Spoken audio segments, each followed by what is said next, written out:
Hey guys, thanks for checking out the podcast. Before we get started, I want to remind you about the very cool bucket list trip I am doing in 2026, the Smitty Learns Irish podcast, where I'm going to do my bucket list, hike Ireland for a year, learn about Irish history, town by town, through the mouths of the pub owners and regulars. Because what's a better way to learn about something you love than to experience it yourself? Patreon.com/we3Smiths, only $3 a month, and thanks for checking it out.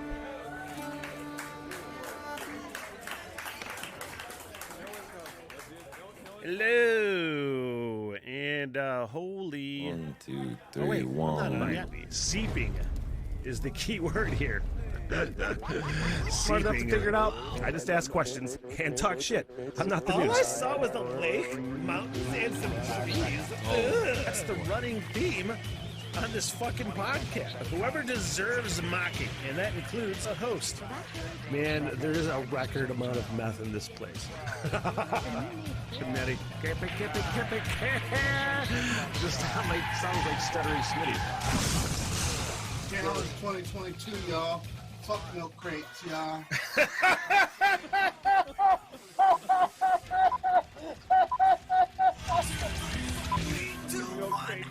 Get the fuck out of here. What the hell? Everything.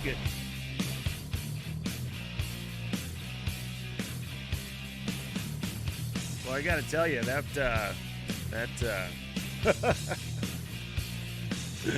little fucking stupid stuttering Smitty brain wreck at the beginning there was light in the mood. Up until then, I was just in a mood. Like, yeah, I was just in a mood.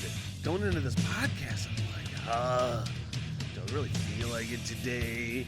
But when I got good things to talk about, but you're just in a mood, man. And then that happened. Kind of made it all worth it, man. Happy what the hell everything. Of course I'm going to do a fucking podcast today. Fort Smith. And what's the saying? 30 days left in the hole. I have 30 days left in Fort Smith. Found a place. Get to that on the latest episode of Where's My Lease? But before I get into my Smitty goodness, sounds fucking stupid. I can't believe I said that out loud. Hey, my sponsors, believe it or not, are proud to be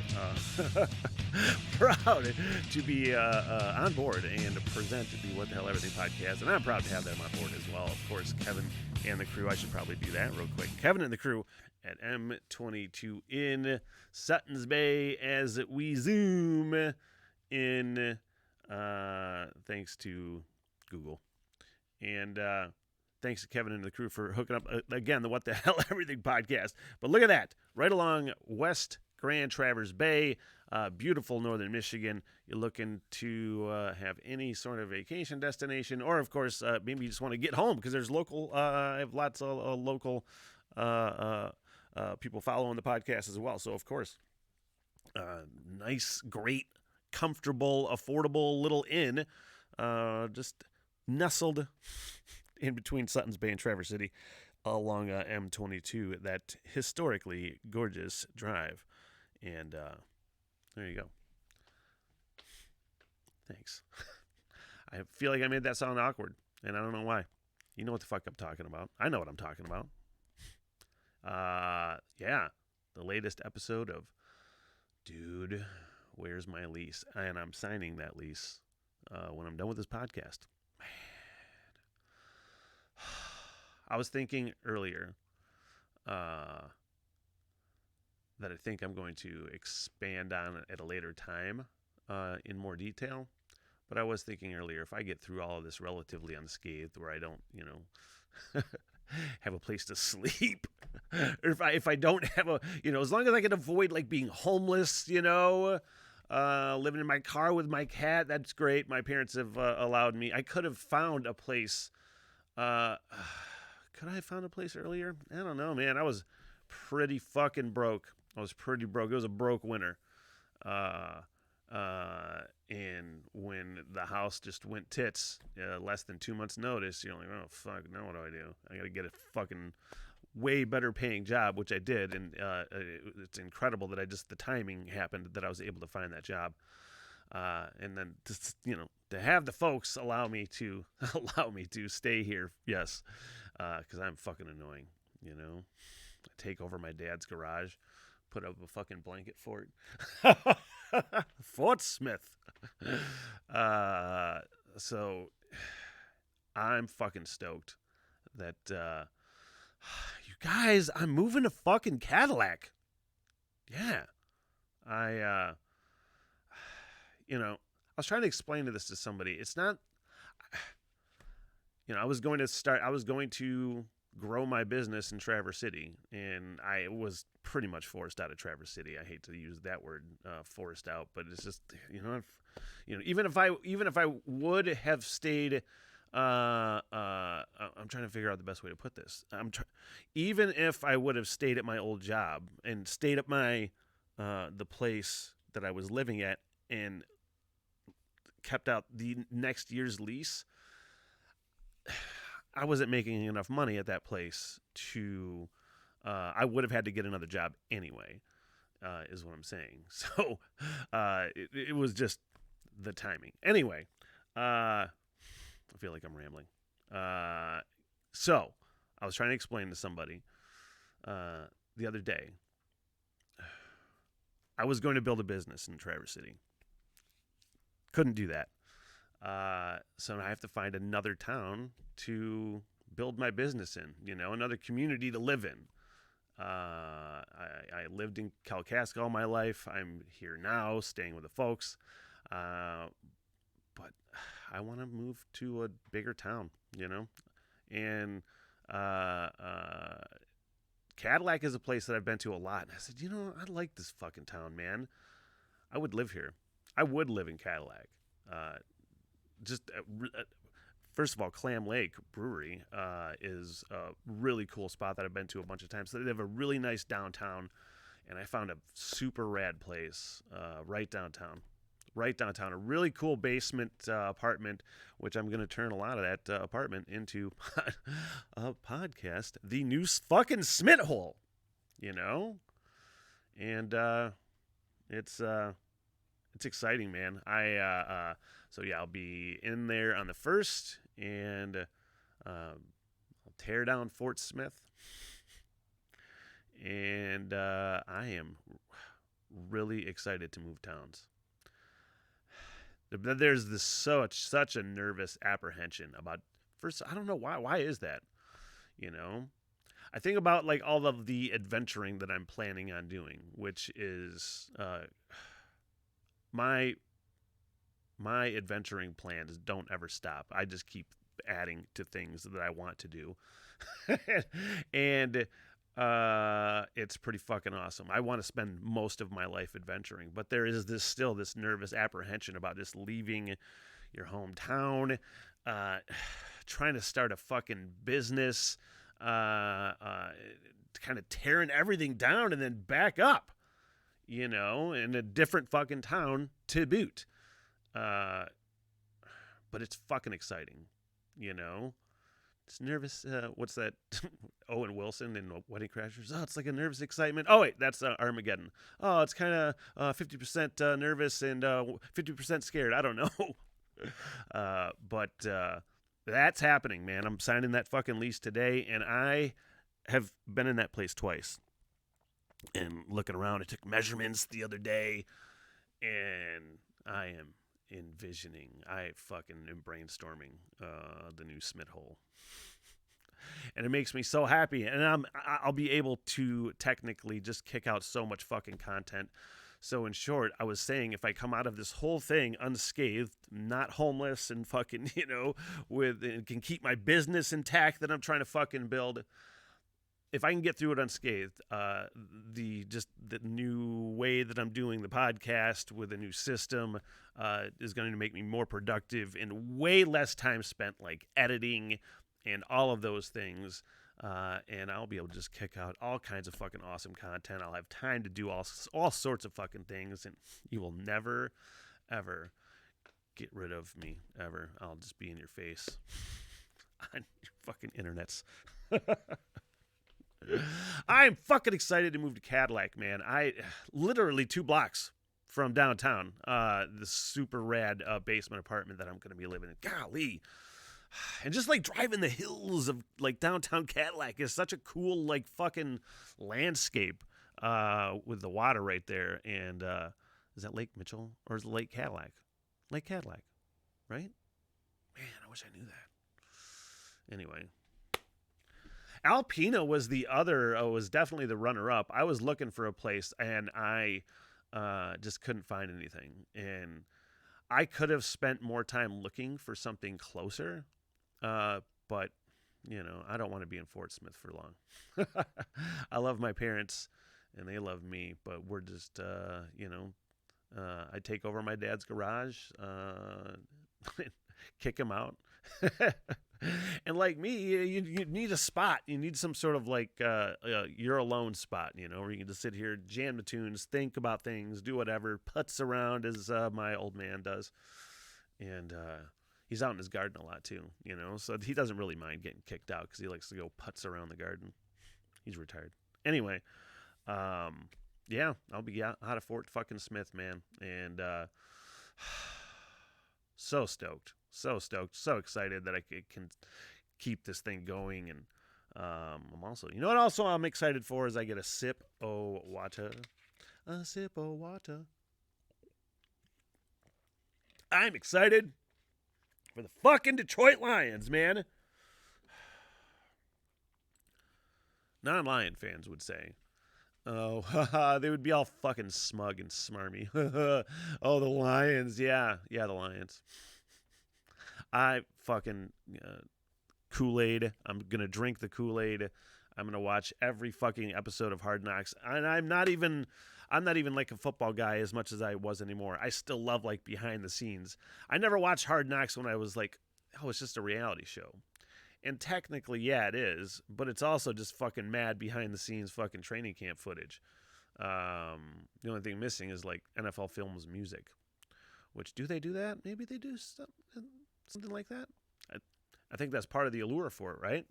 But I'm going to watch every episode of Hard Knocks with the Detroit Lions. Dan Campbell, I saw him doing up and downs with the fucking team the other day. And I'm like, that's my fucking coach. Motor City fucking Dan Campbell, whatever the name is, man. Lions look like they're in the right direction. They get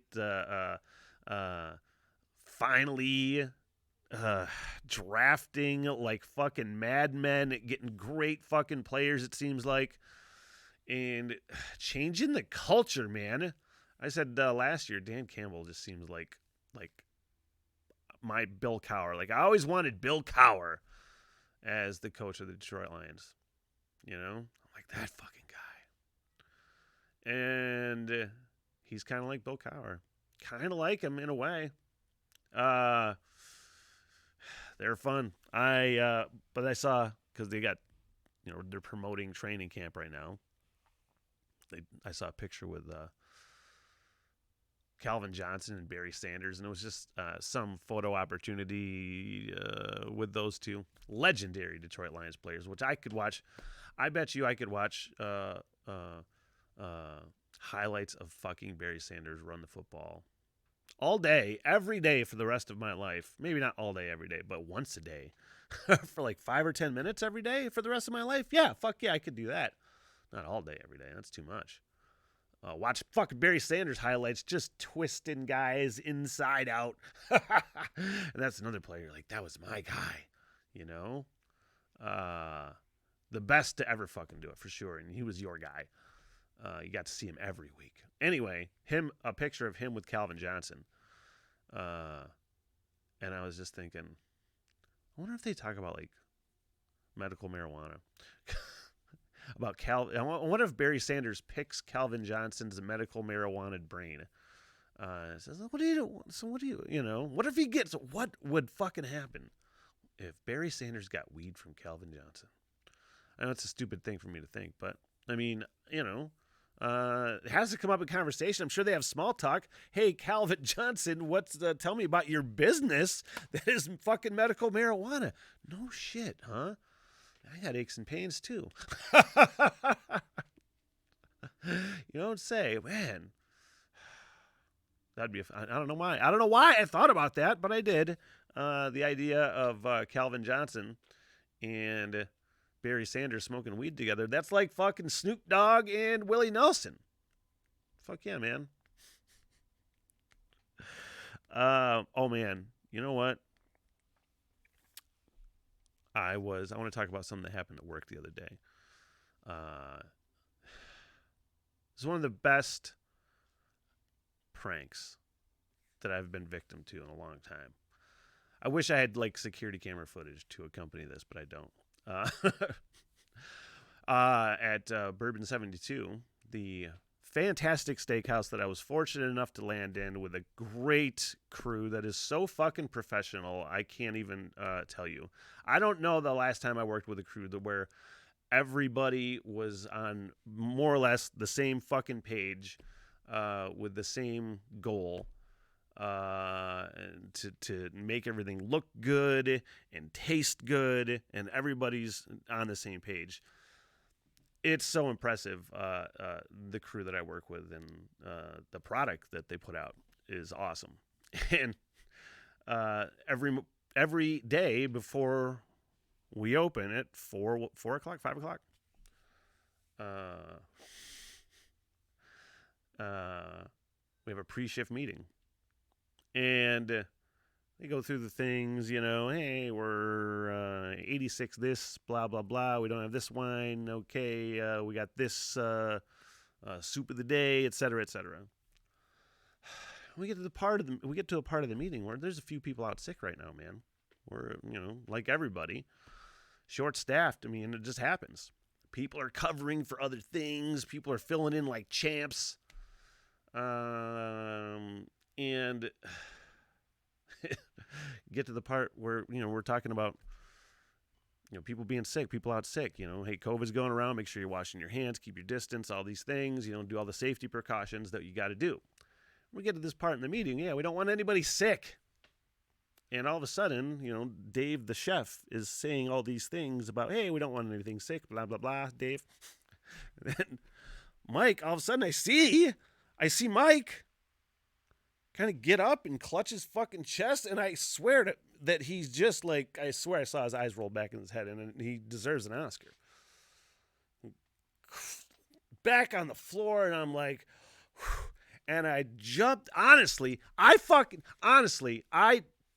am so impressed with my reaction, speed, and instincts, because I jumped up and I was about to go down on him. In a way, I go, Mike!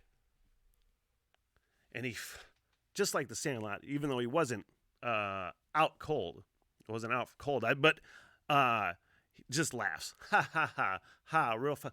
And I just fucking jumped up. I said, oh, man, I hope you die next time. That's not what I said. But, man... And it was the butt of everybody's joke. The fact that I was so concerned and had such great instincts in that situation. Because in that moment that I jumped up, as he was going down, I'm jumping up yelling, Mike! In my head, I'm recounting all of the CPR things that I've learned in like combat lifesaver course in the military, other CPR courses that I've taken. And I'm like, what am I going to do? I was like, in my head, I'm like, I'm not giving him mouth to mouth because they recommend that you don't need to do that shit anymore. You know, chest compressions are fine, Mike. You'll be fine, you know, but my instincts are top notch. You know, I don't give a shit how, much of a, I don't care how funny it is, that I am a concerned human. I'm pretty happy with my instincts, though. Anyway, that happened. Great job, Mike. You gave me a fucking heart attack. Seriously, I stood up. I'm like, oh. It was like Fred Sanford coming to join you, Elizabeth. I don't know I don't know how people watch YouTube. I watch YouTube as I would watch, like, scan through, like, cable. scroll through. You're just fucking scrolling through like all these fucking channels, all these subscriptions that I have and do subscribe to. I see other shit. I watch a few videos here and there. You see a bunch. Some you see on accident, and this is why your YouTube algorithm just doesn't fucking happen to just accidentally. When you're scrolling through, it automatically plays. If you hover over it long enough, and you see some on accident, and all of a sudden you're seeing, you happen to watch a couple nature videos, and then all of a sudden you're seeing these fucking rat terrier videos, and these rat terrier ratting dogs videos that just started popping up, and I'm just fascinated watching them, but they just keep popping up more and more, and I'm like, oh my God. Your YouTube algorithm just takes over with like these fucking videos of rat terriers are insane. I don't know if anybody's ever seen this shit before. Where rat terriers, Jack Russells, those dogs, the rat dogs, they take probably 4 to 6 dogs onto these farms that are having rat infestations. And they just start pulling up like bales of hay, and all these thousands of rats fucking scatter. And these dogs, I've never seen, you see dogs play with toys and shit, right? You see wolves attack things. You see all kinds of like dogs attack, but like when the rat terriers get a hold of the rats, it's unlike anything you've ever seen. They just fucking tear these rats apart. They go in like fucking missiles, and they're like, rah, rah, they just fucking tear them apart, and then somebody grabs the one dead one. There's all these guys with gloves just scooping up all these fucking rats, and they go in and they fucking clean house, like 200 or 300 rats at a time, and it's fucking crazy. And I just see that shit on YouTube, all because you watch a few fucking nature videos, man, but you can't stop watching them. Because it's fucking, you're just like, oh my God, I can't believe how vicious these little ass dogs are. They don't give a fuck. That's why they're such assholes, man. Fucking terriers. Rat dogs. Also on that YouTube algorithm thing, as far as just like scary animal videos, I don't know if anybody's ever watched, and hopefully me saying it out loud doesn't make that happen on your phone and take over your algorithm. I'm not sure how that works. Anyway, in like India, where they have dogs sleeping outside on the porch. I don't know if that is to guard against tigers, but the dogs fall asleep and get just kidnapped and murdered by these fucking tigers who go into these neighborhoods. And these security cam footages at like fucking 2 or 3 o'clock in the morning or whatever it is. And it's the most terrifying fucking thing ever.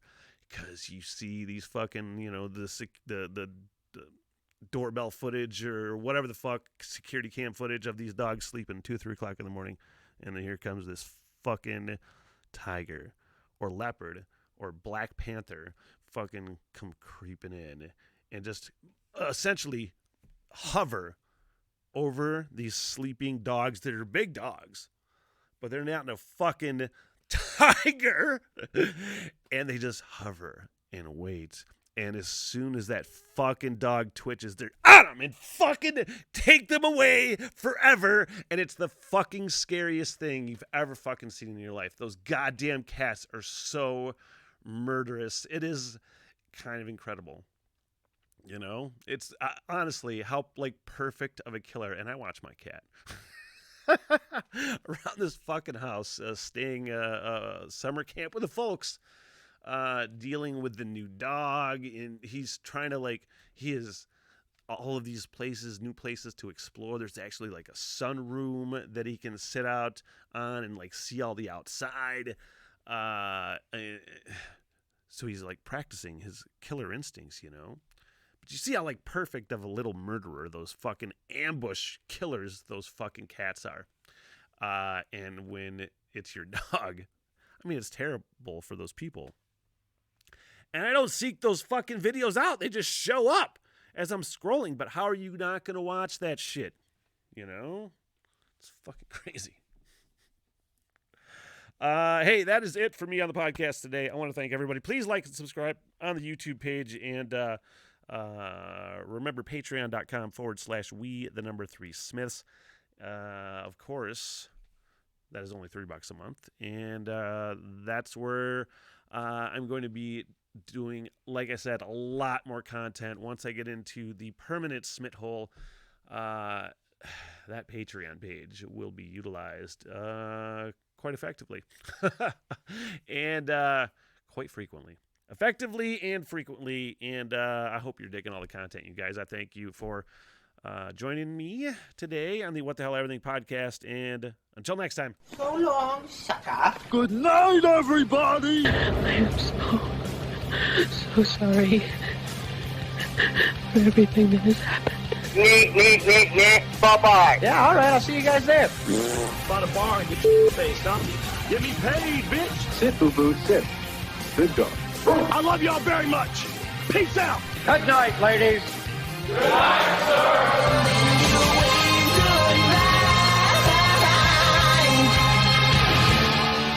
What the hell, everything?